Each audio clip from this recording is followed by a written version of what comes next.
few weeks ago at our house, we had an incident. A mosquito got inside.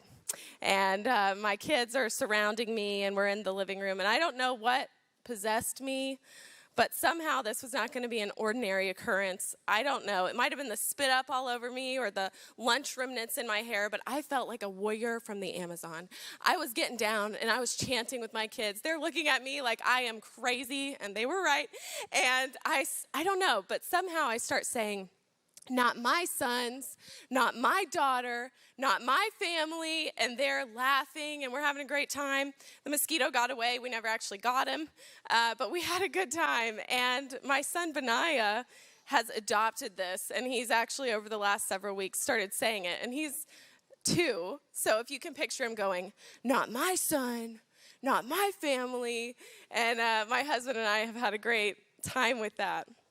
We had to protect our kids from the mosquitoes as moms. You know, this is our job.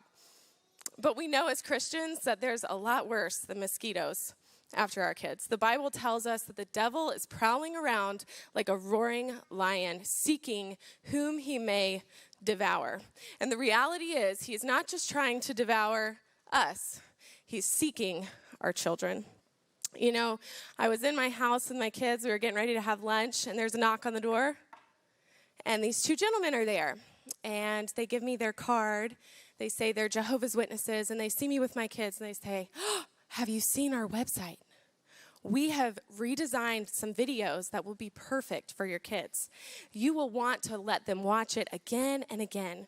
And within just a couple of times of them watching it, they'll have it memorized.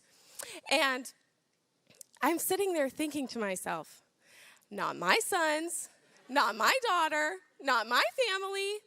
Because the reality is, they are aiming for my kids, right? They're aiming for our children. And if you want the theological reason of why that doesn't line up with Scripture, please see my husband, Tanner. He can explain it much better than I can. And to be honest, I knew that what they were selling was not what we were going to be buying, but I actually wasn't prepared in that moment with everything going on to have the clear thought process of what I needed to say. But I can tell you this, I will next time. And I think we can do the same. But it doesn't stop there. We're at the library. We're picking out books, having a great time. We go home. We bring our books home, and I start reading them with the kids, and I open a book, and very quickly I realize there's something in here that does not align with the Bible. Because what I see as I open this book is a child who's unsure of their identity. And in vivid illustrations designed to capture the hearts and minds of my innocent children, what unfolds is this journey that this child takes to figuring out who they really are. And then they celebrate their new transformation with a wedding of 2 women that this child knows. Well, it may not be popular, but the Bible is true, regardless of what our culture says. And so I said, not my sons, not my daughter, not my family, and we closed that book. And there is something